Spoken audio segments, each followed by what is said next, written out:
എല്ലാവർക്കും ദൃഷ്ടി ന്യൂസിന്റെ റൂട്ടഡ് ആപ്പിലൂടെയുള്ള മറ്റൊരു ബയോളജി ക്ലാസ്സിലേക്ക് സ്വാഗതം.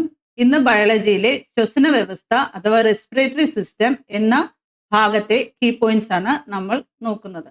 അന്തരീക്ഷ വായുവിലെ ഓക്സിജൻ സ്വീകരിക്കാൻ ശരീരത്തെ സഹായിക്കുന്ന വ്യവസ്ഥയാണ് ശ്വസന വ്യവസ്ഥ. ശ്വസന വ്യവസ്ഥയിലെ പ്രധാന അവയവങ്ങളാണ് നാസ്വാദ്വാരം, നാസ്വാഗഹ്വരം, ശ്വാസനാളം, ശ്വാസകോശം. നാസ്വാദ്വാരം വായുവിനെ ഉള്ളിലേക്കും പുറത്തേക്കും കടത്തിവിടുന്ന ദ്വാരത്തെയാണ് നാസ്വാദ്വാരം എന്ന് വിളിക്കുന്നത്. നാസ്വാഗഹ്വരം നാസ്വാദ്വാരത്തെ തുടർന്നുള്ള ഭാഗമാണ് നാസ്വാഗഹ്വരം. നാസ്വാഗഹ്വരത്തിൽ കടക്കുന്ന പൊടിപടലങ്ങളെയും അണുക്കളെയും നശിപ്പിക്കുന്ന രാസവസ്തുവാണ് ലൈസോസൈം. ശ്വസന വ്യവസ്ഥയിലെ കേന്ദ്ര അവയവം ശ്വാസകോശം. ശ്വാസകോശത്തെ കുറിച്ചുള്ള പഠനത്തെ വിളിക്കുന്നത് പൾമനോളജി എന്നാണ്. ശ്വാസകോശം പേശികളാൽ നിർമ്മിതമല്ല. നെഞ്ചിലെ തോറാസിക് അറയിലാണ് ശ്വാസകോശം കാണപ്പെടുന്നത്. മനുഷ്യ ശരീരത്തിൽ 2 ശ്വാസകോശങ്ങളാണ് ഉള്ളത്. വലത് ശ്വാസകോശത്തിന് 3 ഭാഗങ്ങൾ അഥവാ 3 ലോബുകൾ ഉണ്ട്. ഇടത് ശ്വാസകോശത്തിന് 2 ഭാഗങ്ങൾ അഥവാ 2 ലോബുകളാണ് ഉള്ളത്. ശ്വാസകോശത്തെ പൊതിഞ്ഞ് സംരക്ഷിക്കുന്ന ഇരട്ട സ്തരം പ്ലൂറ. പ്ലൂറയിൽ കാണപ്പെടുന്ന fluid pleural fluid. Pleural fluid ശ്വാസകോശവും ഔരാശഭിത്തിയും തമ്മിലുള്ള ഘർഷണം കുറയ്ക്കാൻ സഹായിക്കുന്നു. ഭക്ഷണ പദാർത്ഥങ്ങളും വായുവും ഒരുപോലെ കടന്നു പോകുന്ന കുഴലാണ് ഗ്രസനി അഥവാ ഫാരിങ്സ്. ശ്വാസനാളവും അന്നനാളവും ആരംഭിക്കുന്നത് ഗ്രസനിയിൽ നിന്നാണ്. ആഹാരം ശ്വാസനാളത്തിലേക്ക് കടക്കാതെ തടയുന്ന ഭാഗമാണ് ക്ലോമപിദാനം എപ്പിഗ്ലോട്ടിസ്. ശ്വാസനാളം അഥവാ ട്രക്കിയ. സി ആകൃതിയിലുള്ള തരുണാസ്ഥികളാൽ നിർമ്മിക്കപ്പെട്ട നീണ്ട കുഴലാണ് ശ്വാസനാളം. ശ്വാസനാളം 2ആയി പിരിഞ്ഞ് ഓരോ ശ്വാസനാളത്തിലേക്കും പ്രവേശിക്കും. ഈ ശാഖകളാണ് ശ്വസനി അഥവാ ബ്രോങ്കസ്. ശ്വസനി വീണ്ടും ചെറിയ ചെറിയ ശാഖകളായി പിരിഞ്ഞ് ശ്വസനികയായി മാറുന്നു. ശ്വസനിക അഥവാ ബ്രോങ്കിയോൾസ്.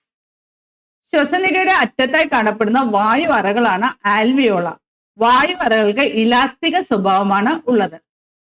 വായു അറകൾ അടഞ്ഞു പോകാതെ സംരക്ഷിക്കുന്ന രാസവസ്തു ലെസിത്തീൻ. വായു അറകളിലെ പൊടിപടലങ്ങൾ വിഴുങ്ങി നശിപ്പിക്കുന്ന കോശങ്ങൾ മാക്രോഫേജ്. ശ്വാസകോശത്തിലെ പട്ടാളം എന്നറിയപ്പെടുന്നത് മാക്രോഫേജ് കോശങ്ങളാണ്. ശ്വാസകോശത്തിന് സങ്കോച വികാസങ്ങളെ സഹായിക്കുന്ന പേശികൾ ഇന്റർകോസ്റ്റൽ പേശികൾ.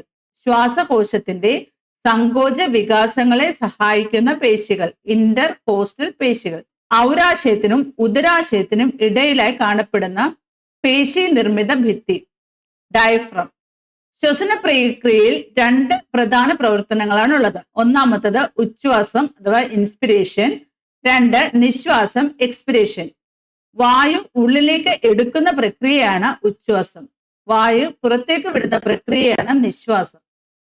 ഉച്ഛ്വാസവായുവിലൂടെ ഉള്ളിലേക്ക് എടുക്കുന്ന ഓക്സിജന്റെ അളവ് 21%. കാർബൺ ഡൈ ഓക്സൈഡിന്റെ അളവ് 0.04%. നൈട്രജന്റെ അളവ് 78%. നിശ്വാസവായുവിലെ ഓക്സിജന്റെ അളവ് 14%. കാർബൺ ഡൈ ഓക്സൈഡിന്റെ അളവ് 5%. നൈട്രജന്റെ അളവ് 78%. ഉച്ഛ്വാസവായുവിലെ ഓക്സിജൻ രക്തവുമായി കലരുന്നത് ശ്വാസകോശത്തിലെ വായു അറകളിൽ വെച്ചാണ്. ഓക്സിജൻ രക്തത്തിലേക്ക് കലരുന്നത് ഡിഫ്യൂഷൻ എന്ന പ്രക്രിയ വഴിയാണ്. ശ്വസന സമയത്ത് കൈമാറ്റം ചെയ്യപ്പെടുന്ന വായുവിന്റെ അളവ് കണക്കാക്കുന്ന ഉപകരണം സ്പൈറോമീറ്റർ. ശ്വാസോച്ഛ്വാസത്തിലൂടെ ശ്വാസകോശത്തിന്റെ അകത്തേക്ക് എടുക്കുകയും പുറത്തേക്ക് വിടുകയും ചെയ്യുന്ന വായു ടൈഡൽ എയർ. ശ്വാസോച്ഛ്വാസത്തിലൂടെ ശ്വാസകോശത്തിന്റെ അകത്തേക്ക് എടുക്കുകയും പുറത്തേക്ക് വിടുകയും ചെയ്യുന്ന വായുവിന്റെ അളവ് ടൈഡൽ വോളിയം. ശക്തമായ നിശ്വാസത്തിന് ശേഷവും ശ്വാസകോശത്തിൽ അവശേഷിക്കുന്ന വായുവിന്റെ അളവ് റെസിഡ്യുവൽ വോളിയം. ശക്തമായ ഉച്ഛ്വാസത്തിന് ശേഷം ശക്തമായ നിശ്വാസത്തിലൂടെ പുറത്തേക്ക് വിടുന്ന വായുവിന്റെ അളവ് വൈറ്റൽ കപ്പാസിറ്റി. പ്രധാന ശ്വാസകോശ രോഗങ്ങൾ. ആസ്മ. ഇത് ശ്വാസനാളത്തിന്റെ വിട്ടുമാറാത്ത ഒരു രോഗമാണ്. ശ്വാസകോശത്തിലേക്ക് ഓക്സിജൻ എത്തിക്കുന്ന ശ്വാസനാളത്തിന്റെ താൽക്കാലിക സങ്കോചം മൂലമാണ് ആസ്മ ഉണ്ടാകുന്നത്. ബ്രോങ്കൈറ്റിസ്. ശ്വാസകോശത്തിന് വീക്കം മൂലമുണ്ടാകുന്ന അസുഖമാണ് ബ്രോങ്കൈറ്റിസ്. അസ്ഫിക്സിയ. ശരീരത്തിൽ ആവശ്യത്തിന് ഓക്സിജൻ ഇല്ലാത്ത അവസ്ഥയാണ് അസ്ഫിക്സിയ എന്ന് വിളിക്കുന്നത്. എംഫിസീമ. വായു അറകളുടെ ഇലാസ്തികത കുറയുന്ന അവസ്ഥയാണ് എംഫിസീമ. ഇത്രയുമാണ് ശ്വസന വ്യവസ്ഥയെക്കുറിച്ചുള്ള പ്രധാന കീ പോയിന്റ്സ്. ഈ കീ പോയിന്റ്സ് പഠിച്ചതിന് ശേഷം ആപ്പിൽ കൊടുത്തിരിക്കുന്ന എക്സാം എല്ലാവരും അറ്റൻഡ് ചെയ്യേണ്ടതാണ്. Thank you.